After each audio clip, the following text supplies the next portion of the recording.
قبر پکی بنوانا اور تختی ضرور لگوانا۔ جی بہتر۔ میں نے ایک لمبی سانس لی اور فون بند کر دیا۔ ڈاکٹر آتے، انہیں دیکھتے، طرح طرح کے ٹیسٹ کرتے اور پھر کہتے انہیں ایسی کوئی بیماری نہیں ہے کہ یہ اٹھنے بیٹھنے سے معذور ہو جائے، مگر وہ نہیں اٹھتے۔ لیٹے لیٹے کمر میں پہلے چالے اور پھر زخم پڑ گئے، پاؤں سوکھ کر سیاہ اور سخت ہو گئے، مگر ابرار صاحب اسی طرح لیٹے ہوئے کمرے کی دیوار کو تکتے رہے۔ کاش میں وہ ساری کہانیاں پڑھ سکتا جو انہوں نے اپنی بجھتی ہوئی آنکھوں کی روشنی میں کمرے کی سفید دیوار پر لکھی تھی۔ مجھے یقین ہے ان میں میری کہانی بھی رہی ہوگی۔ جب میں نے صحافت چھوڑی یعنی ضمیر بیچنے سے توبہ کی تو حالات اتنے خراب ہو گئے کہ بیوی کے زیور بیچنے کی نوبت آ گئی۔ ان پٹے حالات میں جب میں پاؤں کی انگلیاں چٹکاتا گم رہا تھا، ایک دن دادر اسٹیشن پر عزیز قیسی سے ملاقات ہو گئی۔ وہ میرے ساتھ روزنامہ انقلاب میں ایک زمانے تک کام کر چکے تھے اور یوں بھی محبت والے آدمی تھے۔ بڑے پیار سے ملے اور چائے پلانے کے لیے روپ تارا اسٹوڈیوز کی لے گئے، جہاں ان کی ایک پروڈیوسر کا دفتر تھا۔ میرے حالات سنے، بہت دیر تک خاموشی سے پریشان ہوتے رہے، پھر بولے ہوٹل سیزر پیلس میں میرا کمرہ ہے، کل وہاں آ جانا، بیٹھ کر سوچیں گے اور کوئی ترکیب نکالیں گے۔ دوسرے دن میں ہوٹل پہنچ گیا جہاں قیسی محمود کے لیے فلم ایک باپ 6 بیٹے کا اسکرپٹ لکھ رہے تھے۔ انہوں نے محمود کے لیے پہلے بھی ایک فلم لکھی تھی جو سپر ہٹ ثابت ہوئی تھی، اس فلم کا نام تھا کنوارا باپ۔ انہوں نے فلم انڈسٹری کے حالات پر ایک طویل تبصرہ کیا جس کا خلاصہ یہ تھا کہ یہ چمکتی دمکتی دنیا بہت گھٹیا، ناپائیدار اور بے فیض دنیا ہے اور اس میں کسی شریف آدمی کے لیے کوئی گنجائش نہیں ہے۔ دل تو بہت چاہا کہ پوچھوں کیوں برادر، کیا آپ شریف آدمی نہیں ہیں؟ مگر میری اپنی شرافت نے زبان روک لی۔ قیسی کو نہ کسی اسسٹنٹ کی ضرورت تھی نہ ساتھی کی، مگر میں جب بھی چلا جاتا بڑی محبت سے حال پوچھتے، کبھی کبھار اپنا کچھ سین سناتے یا یوں ہی گپ اڑاتے۔ ایک دن انہیں کسی مشاعرے میں جانا تھا اور محمود کو تازہ لکھے ہوئے سین بھی بھجوانے تھے۔ بہت ہچکچاتے ہوئے انہوں نے کہا، جاوید میاں اگر آپ… ضرور ضرور، میں نے کہا اور وہ لفافہ لے لیا جس میں سین تھے۔ اس زمانے میں بڑے فلم سٹار وہ ہوا کرتے تھے جن کے پاس ایک بڑا بنگلہ ہو، بڑی سی گاڑی ہو اور کسی بڑے ہوٹل میں ایک کمرہ ہمیشہ بک رہے۔ محمود کا گھر تو پتہ نہیں کہاں تھا، مگر وہ ہمیشہ سن اینڈ سینڈ کی ایک سویٹ میں پائے جاتے تھے۔ جب محمود کی بوائے بادشاہ نے مجھے اندر بلایا تو وہ سامنے ہی بیٹھے تھے، الٹے ہاتھ میں سلگتا ہوا سگریٹ، سیدھے ہاتھ میں چائے سے بھرا ہوا گلاس، جسم پر سلک کا کرتا اور لنگی، گلے میں سونے کی ایک بھاری چین اور ہاتھ میں ایک موٹا سا بریسلیٹ جس پر ہیرے چمک رہے تھے۔ محمود نے اپنے بڑی بڑی آنکھوں سے، جن میں سفیدی کم سرخی زیادہ تھی، مجھے سر سے پاؤں تک دیکھا۔ محمود فلم انڈسٹری میں بھائی جان کہلاتے تھے۔ میں نے بھی اسی رشتے کا سہارا لیا اور کہا، بھائی جان قیسی صاحب نے یہ سین بھیجے ہیں۔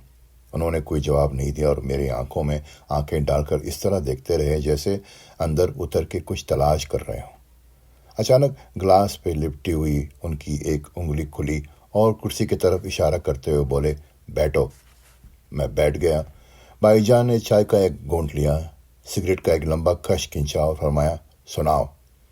میں اس حملے کے لیے تیار نہیں تھا مگر بچنے کا کوئی راستہ بھی نہیں تھا، اس لیے لفافے سے سین نکالے اور پڑھنا شروع کر دی۔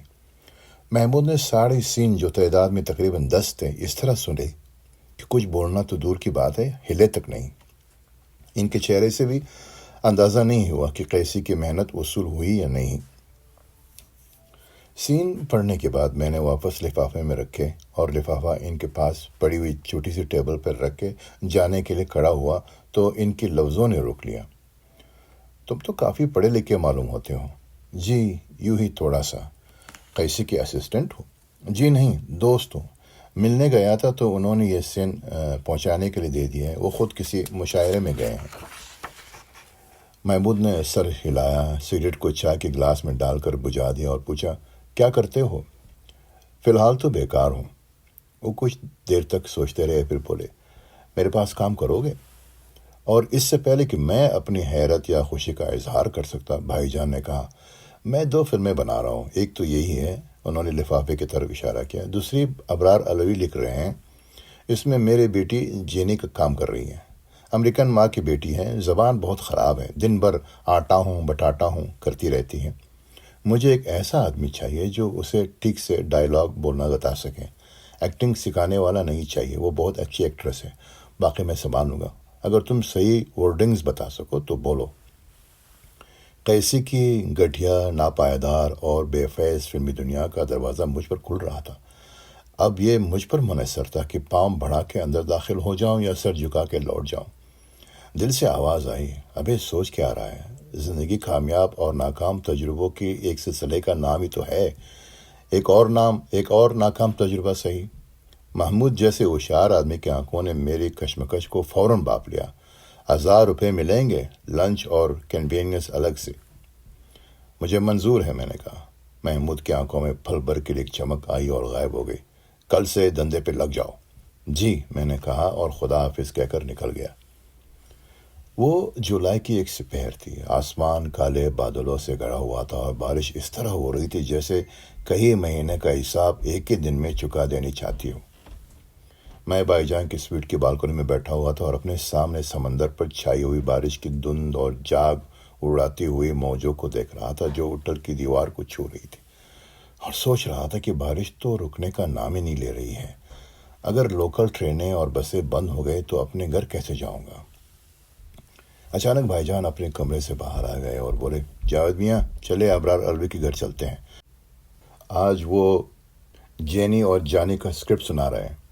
میں بارش، بس، ٹرین اور اپنا گھر سب کچھ بھول کر کھڑا ہو گیا۔ چلیے۔ مجھے ابرار صاحب سے ملنے کی بڑی تمنا تھی۔ اس زمانے کی فلم رائٹرز میں ابرار صاحب کی وہی حیثیت تھی جو سنگیت میں بڑے غلام علی خان کی تھی۔ میں نے ان کا نام ہی سنا تھا، انہیں دیکھنا تو دور کی بات، ان کی تصویر بھی نہیں دیکھی تھی۔ ان سے ایک عجیب سی عقیدت تھی مجھ کو۔ ان کی ہر فلم دیکھنا اور ممکن ہو تو کئی بار دیکھنا لازمی تھا۔ پیاسا، کاغذ کے پھول، پروفیسر اور صاحب بی بی اور غلام جیسے فلمیں لکھنے والے ابرار الوی میرے لیے ایک نام نہیں تھے، وہ ایک نشان تھے، صاف ستھری اور بامقصد فلموں کا اور ایک نئی طرز تحریر کا جس میں نہلے پر دہلے والے بےمعنی مکالمے نہیں ہوتے تھے، جس میں لفظ وہی استعمال ہوتا تھا جہاں اس کی ضرورت ہوتی تھی اور جس میں 2 ڈائیلاگ کے بیچ کی خاموشی بولتی تھی۔ ان کے مختصر مگر دھاردار جملے، زندگی کے بازار سے چن کر اٹھائے گئے کردار، سنیما ہال کے بند کمرے میں ہوا کے تازہ جھونکے کی طرح محسوس ہوتے تھے۔ میرے نزدیک فلمی دنیا میں ان کی وہی حیثیت تھی جو دلی والوں کے لیے قطب مینار کی یا بمبئی والوں کے لیے گیٹ وے آف انڈیا کی۔ محمود کے ویلنٹ جانکی کیٹر میں ایک چھوٹے سے بنگلے کے سامنے جا کر ٹھہر گئی جو سبز بیلوں سے ڈھکا ہوا تھا اور جس کی لان پر بنی کیاریاں پھولوں سے بھری ہوئی تھی۔ اترو، محمود نے کہا۔ میں نے سہم کر باہر دیکھا۔ اس کالونی کی کچی رتیلی گلی چلک رہی تھی اور تیز بارش کا شور بھرا کے دے رہا تھا۔ محمود کا ڈرائیور تیزی سے اترا۔ اس نے چھاتا کھول کر محمود پر تھام دیا اور خود بھیگتا ہوا اپنے مالک کو بنگلے کے اندر لے جانے لگا۔ گاڑی میں 3 مسافر اور بھی تھے، محمود کا بیٹا مسعود جو پھوکی کہلاتا تھا، ان کا چیف اسسٹنٹ طارق اور میں۔ ہمیں لگا کہ ڈرائیور واپس آئے گا مگر وہ نہیں آیا، تو ہمت باندھی اور پانی میں سے جھانکتے ہوئے پتھروں اور اینٹوں پر پاؤں رکھتے ہاتھوں سے سر کو بچاتے بنگلے کی طرف دوڑ لگا دی، مگر پھر بھی برآمدے تک پہنچتے کافی بھیگ گئے۔ اس برآمدے میں جو لکڑی کے ستونوں پر ٹکا ہوا تھا اور جس کی ہر ستون پر بڑے پتوں والی بیلیں بل کھا رہی تھی، کوئی بھی نہیں تھا۔ پکی نے برآمدے کے کونے کی طرف اشارہ کیا جہاں ایک دروازہ دکھائی دے رہا تھا۔ ہم تینوں اس کمرے میں گھس گئے۔ دروازے کے پاس ہی ایک بڑی سی میز تھی جس کے پیچھے ایک گھومنے والی کرسی پر ابرار صاحب تشریف رکھتے تھے، چہرہ اور سر بالوں سے خالی، چھوٹی چھوٹی آنکھیں جن سے تکان اور بیزاری جھلک رہی تھی، موٹی سی ناک، موٹے موٹے ہونٹ اور پھولے ہوئے گال، سانولا رنگ اور بھاری بدن پر سلک کا کرتا اور لنگی۔ پہلی نظر میں وہ کوئی ایسا پہلوان نظر آتے تھے جو برسوں پہلے اکھاڑے کو خدا حافظ کہہ چکا ہوں۔ فلمی اصطلاح میں وہ کوئی ریٹائرڈ فائٹ ماسٹر دکھائی دیتے تھے۔ ان کی شخصیت میں ایسی کوئی ادا نہیں تھی جس سے شک بھی ہو سکے کہ وہ رائٹر ہے، بلکہ بڑے رائٹر ہیں۔ انہوں نے سر ٹیڑھا کر کے ہم تینوں پر ایک نظر ڈالی، مگر اس نظر میں محبت، مروت اور خوشی جیسی کوئی بات نہیں تھی، اور پھر اپنے فائل کے ورق گردانی میں مصروف ہو گئے۔ میز کے پاس رکھی کرسی پر بھائی جان قبضہ کر چکے تھے۔ 2 کرسیاں اور تھیں جن پر پھکی اور پارک بیٹھ گئے۔ یہ کمرہ شاید ابرار صاحب کا دفتر بھی تھا اور خوابگاہ بھی، کیونکہ آئینہ لگی ہوئی ایک بڑی سی الماری اور ایک ڈبل بیڈ بھی وہاں کے مختصر سامان کا حصہ تھی۔ میرے حصے میں پلنگ کا ایک کونا آیا اور میں اس پر اس طرح بیٹھ گیا جیسے نیا مجرم عدالت میں بیٹھتا ہے۔ ابرار صاحب نے اسکرپٹ سنانا شروع کیا اور میں نے پہلو بدلنا شروع کر دیا۔ وجہ اسکرپٹ نہیں تھی بلکہ وہ بذات اے سی تھا جو بالکل میرے سامنے لگا ہوا تھا۔ میرے معمولی سی سوتی قمیص جو بھیگی ہوئی بھی تھی، اے سی کی تیز برفیلی ہوا کے روکنے کی کوشش اس طرح کر رہی تھی جس طرح غریب آدمی مہنگائی کو روکنے کی کوشش کرتا ہے اور ناکام ہوتا ہے۔ کھانوں کو چھوڑ کر جو ابرار صاحب کی ایک ایک لفظ کو غور سے سن رہے تھے، باقی پورا جسم خود پر قابو رکھنے اور کپ کپی پر کنٹرول کرنے میں لگا ہوا تھا۔ ابرار صاحب جس طرح اسکرپٹ سناتے تھے اسی طرح شاید ہی کوئی اور سنا سکے۔ ایسا لگتا تھا جیسے ہر کردار زندہ ہو گیا ہو۔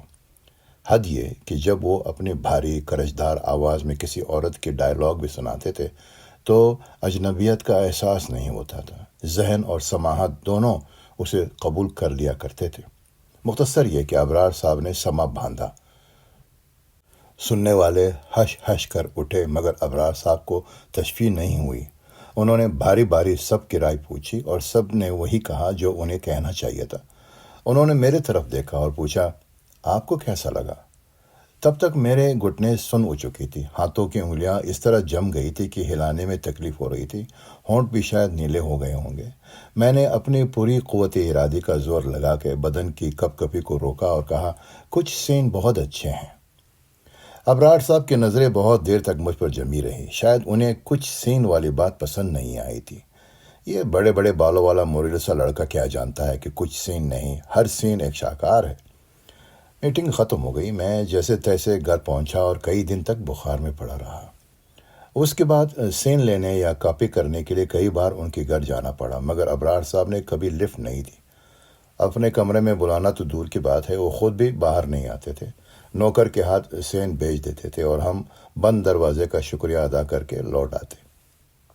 شوٹنگ شروع ہو چکی تھی۔ سارا یونٹ محمود کے فارم کے پاس ایک گاؤں میں ایک بہت ہی گندے اور گھٹیا گیسٹ ہاؤس میں ٹھہرا ہوا تھا، لیکن پتہ نہیں کیوں بھائی جان مجھ پر بہت مہربان تھے۔ انہوں نے میرے قیام کا بندوبست اپنے فارم ہاؤس پر کر دیا تھا۔ کھانا پینا بھی ان کے ساتھ ہی تھا۔ شاید اس کی ایک وجہ یہ بھی تھی کہ میں جینی کے قریب رہ سکوں اور اس کی زبان کو درست کرنے کے لیے زیادہ وقت مل سکے۔ ایک دن شوٹنگ سے کچھ دیر پہلے بھائی جان کا میک اپ مین عبدل میرے پاس آیا اور کہنے لگا، آپ کو بلا رہے ہیں۔ میں پہنچا تو دیکھا بھائی جان میک اپ کر کے تیار ہے اور ایک ہاتھ میں سگریٹ اور دوسرے میں چائے لیے بیٹھے ہیں۔ سامنے ان کے دونوں اسسٹنٹ کھڑے ہوئے ہیں جنہیں محمود نے حیران اور پریشان کا نام دیا تھا۔ حیران کے ہاتھ میں سین تھا اور پریشان ایک نوٹ بک میں کچھ لکھنے کی کوشش کر رہا تھا۔ جی بھائی جان، میں نے عرض کیا۔ بھائی جان نے سگریٹ والا ہاتھ اوپر سے نیچے تک ہلایا، اپنے بڑی بڑی آنکھوں سے جن میں نشے یا نیند کے گہرے گلابی دوڑے چمک رہے تھے مجھے گھوڑا اور حکم دیا، جاوید میاں ذرا یہ سین پڑھیے۔ میں نے سین پڑھنا شروع کیا۔ یہ محمود اور ایلن کے بیچ ایک لو سین تھا جس کی ابتدا کچھ اس طرح ہوتی تھی۔ فریم کے بائیں کونے میں ایک پیڑ دکھائی دے رہا ہے جس کی ڈالی پر 2 کبوتر بیٹھے ہوئے چونچے لڑا رہے ہیں۔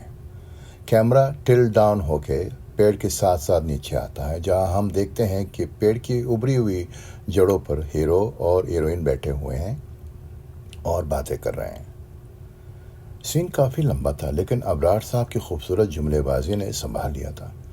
میں نے سین ختم کر کے محمود کی طرف دیکھا تو وہ اچانک گرجے، فون لگاؤ اس سالے ٹکلے کو اور پوچھو کہ کبوتر کہاں سے لاؤں، اور اگر کبوتر مل بھی جائیں تو انہیں غٹغوں کرانے کے لیے پیڑ پہ کیسے بٹھاؤں؟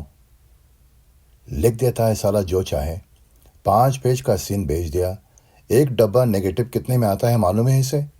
کاٹو سب کاٹو، مجھے 5 لائنیں چاہیے بس، جاؤ لکھ کر لاؤ۔ محمود کے دونوں اسسٹنٹوں نام کے حیران پریشان تھے مگر میں سچ مچ حیران پریشان تھا۔ ابرار الوی کی تحریر میرے لیے ایک مقدس چیز تھی۔ اسے تبدیل کرنے یا ترمیم کرنے کی گستاخی کے بارے میں تو سوچا بھی نہیں جا سکتا تھا۔ میں سین لے کر باہر نکلا، حیران پریشان میرے ساتھ تھے۔ میں نے فارغ سے پوچھا، میں کیا کروں فارغ صاحب؟ وہی کرو جو بھائی جان کہہ رہے ہیں، سب کاٹ دو، بس اپنے کام کے 2 4 لائنیں رہنے دو۔ اس نے سوکھا سا جواب دیا اور ٹہلتا ہوا چلا گیا۔ جمع جمائے سین کو توڑنا آسان نہیں ہوتا۔ ہر ایک ڈائلاگ دوسرے ڈائلاگ سے زنجیر کی طرح جڑا ہوا ہوتا ہے۔ ایسی سین کی ایڈیٹنگ کرنے میں سب سے بڑا خطرہ یہ ہوتا ہے کہ کہیں وہ بے رفت و بے مطلب نہ ہو جائے۔ میں نے سین کو 10 12 دفعہ پڑھا اور ادھر ادھر سے کچھ جملے اٹھا کر جوڑنے کی کوشش بھی کی، مگر جب بات نہیں بنی تو اپنی طرف سے کچھ جوڑ کے سین کو بے رفت ہونے سے بچایا اور بھائی جان کی خدمت میں پیش کر دیا۔ مجھے بڑی حیرت ہوئی جب انہوں نے کہا، اچھا ہے، جاؤ شاٹ لگاؤ۔ اس کے بعد میرے لیے ابرار صاحب کی سین پڑھ کر سنانا اور پھر محمود صاحب کی ہدایات کے مطابق ان میں تبدیلیاں کر کے شوٹنگ کرانا روزمرہ کا معمول ہو گیا۔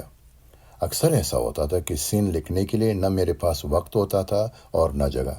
بھائی جان سین سننے کے بعد اسے دوبارہ لکھنے کے لیے اتنا ہی وقت دیتے تھے جتنا ایک شاٹ سے دوسرے شاٹ کے بیچ میں ہوتا ہے۔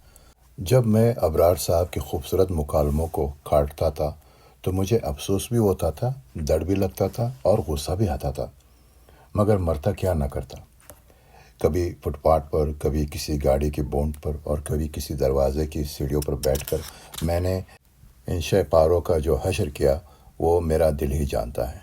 خدا خدا کر کے شیڈول ختم ہوا۔ بمبئی واپس جانے کی خوشخبری سنائی دی تو بہت اچھا لگا، مگر یہ ڈر بھی لگا کہ جب ابرار صاحب تک میری نازیبا حرکات کی خبر پہنچے گی تو وہ کیا کہیں گے۔ اور وہی ہوا۔ گھر پہنچ کے کچھ ہی ہفتے ہوئے تھے، ایک دن فون کی گھنٹی بجی اور ایک کرجدار آواز سنائی دی۔ جاوید صدیقی صاحب سے بات ہو سکتی ہے؟ میں ابرار علوی بول رہا ہوں۔ یہ اندازہ لگانا مشکل کام نہیں ہے کہ میری کیا حالت ہوئی ہوگی۔ محاورے میں نہیں بلکہ سچ مچ اوپر کی سانس اوپر اور نیچے کے نیچے رہ گئی۔ جی میں بول رہا ہوں، میں نے مری ہوئی آواز میں جواب دیا۔ میاں اگر تکلیف نہ ہو تو کسی دن گھر پر آئیے، ایک ضروری بات کرنی ہے۔ میں سمجھ گیا وہ ضروری بات کیا ہوگی۔ ذہن میں طرح طرح کی تصویریں بننے اور بگڑنے لگے۔ پتہ نہیں کیا کہیں گے، برا کہیں گے، گالیاں دیں گے، اگر ہاتھ اٹھائے بیٹھے تو کیا ہوگا۔ سنا ہے کہ بڑے ٹیڑھے آدمی ہیں اور منہ پٹ بھی ہیں۔ دل سے آواز آئی، بہانہ کر دے، خیریت اسی میں ہے۔ مگر منہ سے نکلا، جی میں حاضر ہو جاؤں گا۔ میں جب ابرار صاحب کے کمرے میں داخل ہوا، وہ اسی طرح اپنے گھومنے والی کرسی پر بیٹھے تھے۔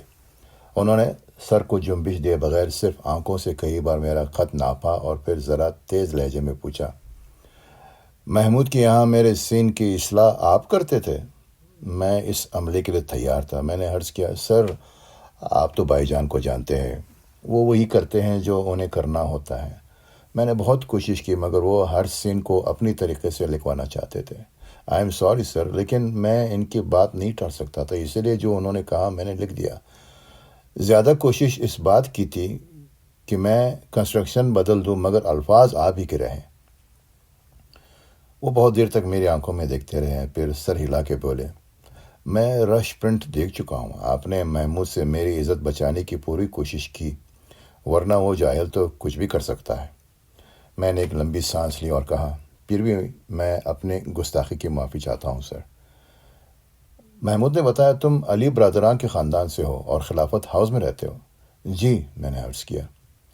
ابرار صاحب بہت دیر تک کچھ سوچتے رہے اور میں اسی طرح کھڑا رہا۔ کھڑکی کے باہر پھولوں کو دیکھتے دیکھتے اچانک انہوں نے مڑ کر کہا، یہ کرسی دیکھتے ہیں آپ؟ میں نے اس میز کے پاس پڑی ہوئی بیڈ کی لانگ چیئر کو دیکھا جس کا سفید رنگ جگہ جگہ سے اڑ گیا تھا اور جس پر ایک بڑا سا ریڈ کراس بنا ہوا تھا۔ کرسی کافی پرانی تھی اور اس پر گدا بھی نہیں تھا۔ کرسی کو غور سے دیکھ لینے کے بعد میں نے کہا، جی یہ وہ کرسی ہے جس پر سلیم جاوید والے سلیم خان بہت دنوں تک بیٹھتے رہے۔ میں چاہتا ہوں کہ آپ بھی اس پر بیٹھ جائیں تاکہ میں دنیا سے کہہ سکوں کہ سلیم اور جاوید دونوں میرے اسسٹنٹ رہ چکے ہیں۔ سلیم صاحب نے اس کرسی پر کتنے دن گزارے اور کیسے گزارے معلوم نہیں، مگر مجھے 4 ہی دن میں اندازہ ہو گیا کہ ابرار صاحب کے ساتھ کام کرنا مست ہاتھی کی سواری کرنے سے کم نہیں ہے۔ اس زمانے میں میرا قیام مشرقی ممبئی کے کالونی نہرو نگر میں تھا۔ جوہو آنے کے لیے ایک لمبا سفر طے کرنا پڑتا تھا۔ پہلے ٹرین کے ذریعے کرلا سے دادر آئیے، دادر سے دوسری ٹرین بدل کے سانتا کروز پہنچے، وہاں سے بس لیجیے اور جوہو کے آخری کونے پر اتر کے پیڈل مارچ کرتے ہوئے جانکی کوٹر پہنچے۔ میں روزانہ 9 بجے کے قریب گھر سے نکلتا اور 11 بجے تک ابرار صاحب کے بنگلے پر پہنچ جاتا تھا۔ ابرار صاحب دیر تک جاگتے تھے، اسی لیے اٹھتے بھی دیر سے تھے۔ اکثر ایسا ہوتا کہ میں پہنچتا تو وہ آرام میں ہوتے، کبھی جاگتے ہوئے بھی مل جاتے تو اس طرح کی ٹوتھ برش منہ میں دبا ہوتا اور اپنی پھولوں سے ان کے احوال پوچھ رہے ہوتے۔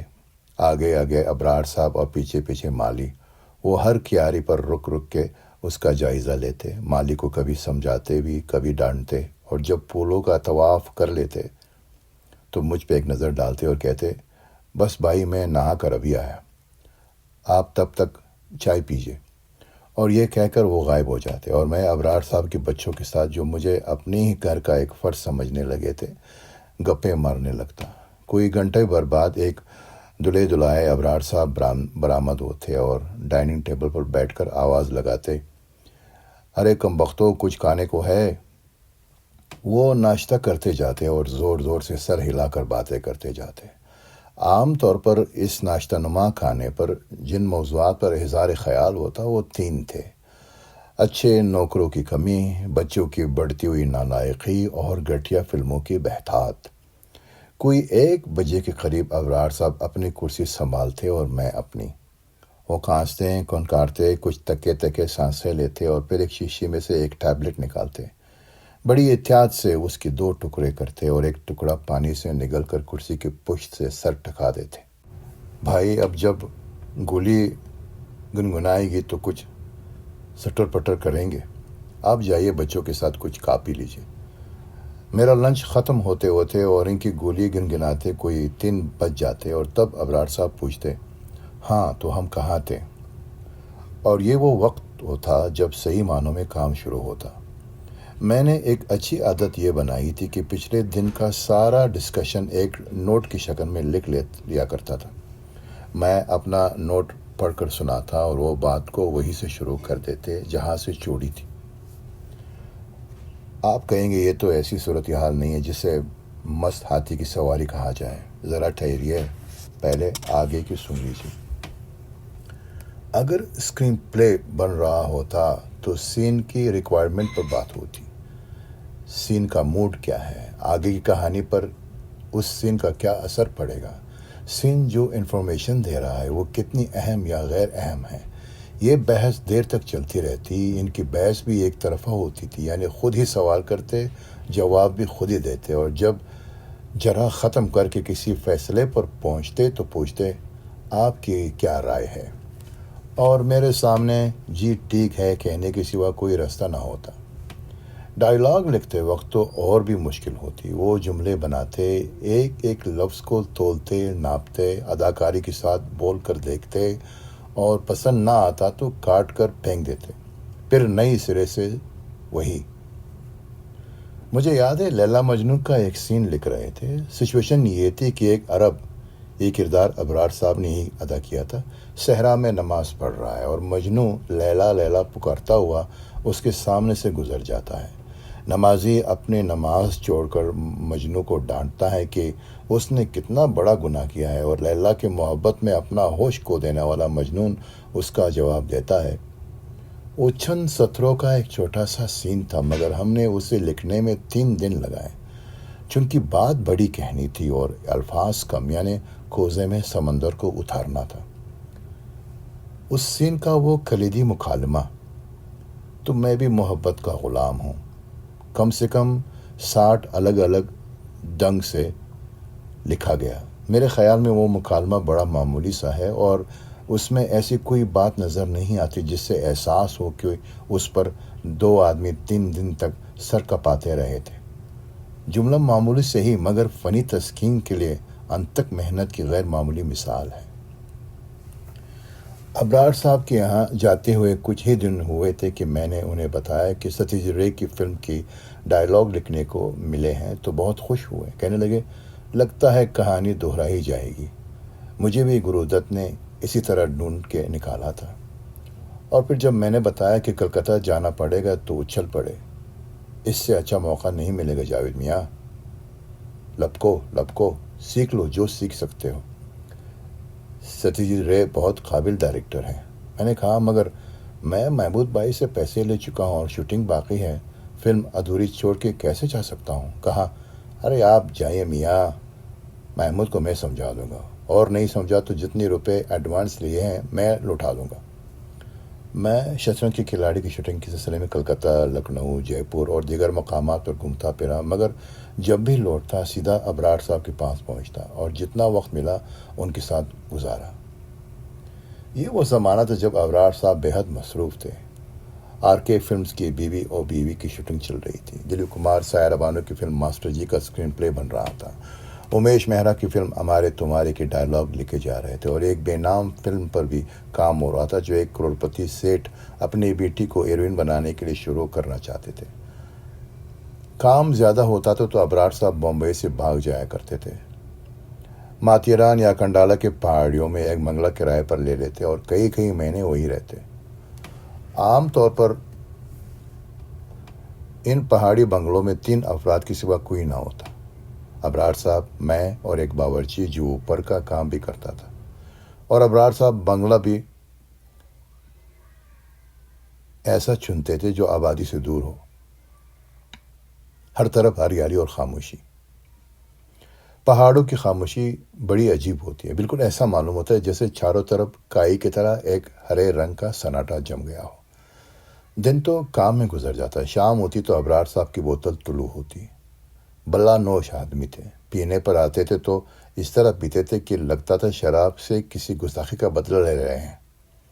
وہ کتنے بھی پی لیں بہکتے نہیں تھے، کہتے تھے انہیں ہینگ اوور کبھی نہیں ہوا۔ میں بھی ساتھ بیٹھتا تھا مگر پیتا کم تھا، شرمندہ زیادہ ہوتا تھا۔ یہ بھی کوئی محفل ہوئی، ایک بلا نوش دوسرا بلا نوش۔ ان تنہا اور خاموش راتوں میں جو آدمی مجھے نظر آیا وہ اصلی ابرار علوی تھا، ایک اکیلا، اداس، اکتایا ہوا آدمی۔ ان کے پاس سب کچھ تھا مگر وہ اندر سے خالی تھے، اس ریگستان کی طرح جس سے قافلے گزرتے تو ہیں، رک کر گھر نہیں بساتے۔ ان کی زندگی میں کئی عورتیں آئی تھیں، ایک کالگرڈ تھی جسے وہ بہت چاہتے تھے، اسے شادی کرنے کے لیے بھی تیار تھے، مگر ایک چھوٹی سی بات پر رشتہ ٹوٹ گیا اور وہ عورت اس طرح گئی کہ پھر کبھی لوٹ کر نہیں آئی۔ وہ کہتے تھے کہ پیاسا کی گلابوں کا کردار وہی سے لیا گیا ہے۔ ابرار صاحب نے ایک مراٹھی لڑکی سے شادی کی تھی، 5 بچے انہی کی اولاد ہے، مگر مزاج اور کلچر کے فرق نے دیوار کڑی کر دی اور گھر ٹکڑوں میں بٹ گیا۔ ایک ایکٹریس تھی جو بیوی سے علیحدگی کے بعد ایک عرصے تک ہمدم و دمساز بنی رہی، مگر ان کی مجبوری یہ تھی کہ وہ محبوبہ تو رہنا چاہتی تھی، ابرار صاحب کے بچوں کی ماں بننے کو تیار نہیں تھی، اس لیے وہ رشتہ بھی ٹوٹ گیا۔ بڑی بہن نے بہت کوشش کی کہ کسی طرح اجڑا ہوا گھر بس جائے، نہ جانے کہاں سے جمع کر کے بہت سی کم عمر بیواؤں اور عمر رسیدہ کنواریوں کی تصویریں بھیجیں۔ ابرار صاحب وہ تصویریں دکھاتے تھے، ان خواتین کا بایو ڈاٹا بتاتے تھے اور پوچھتے تھے آپ بتائیں کون سی مناسب رہے گی، یا پھر اکڑ بکڑ بمبے بو کرو۔ وہ جس تنہائی کو بانٹنا چاہتے تھے وہ ان کے اندر تھی اور بہت گہرائی میں تھی۔ ڈر یہی تھا کہ اگر کوئی اس گہرائی تک نہ اتر پایا تو کیا ہوگا۔ ابرار صاحب کو اپنے بچوں سے بھی وہ نہ مل سکا جو ملنا چاہیے تھا، مگر اس کی پوری ذمہ داری خود ابرار صاحب کی تھی۔ وہ ایک جاگیردارانہ بلکہ آمرانہ ماحول کے پیداوار تھے۔ ان کے والد الطاف علوی مدھیہ پردیش میں DIG تھے، جن کے 4 بیویاں اور 16 بچے تھے۔ ابرار صاحب نے اپنے والد کو 20 آدمیوں کی کنبے، درجنوں نوکروں اور سینکڑوں سپاہیوں پر اس طرح حکومت کرتے دیکھا کہ کبھی کسی کو شکایت کی آواز بلند کرنے کا موقع بھی نہ ملا۔ ابرار صاحب بھی اپنے گھر میں کچھ ویسا ہی ماحول چاہتے تھے، مگر ماڈرن سکولوں اور کالجوں میں جانے والے بچے ان پرانی تہذیبی قدروں کو کیا سمجھتے، اور انہیں بتانے والا بھی کون تھا؟ نوکر تو تربیت دینے سے رہے۔ ابرار صاحب کی ساری زندگی 3 مورچوں پر لڑتے ہوئے گزری۔ ایک طرف ان کا تخلیقی عمل تھا، دوسری طرف ان کا گھر، اور تیسری طرف ان کی اپنی آرزوئیں، امیدیں اور ضرورتیں۔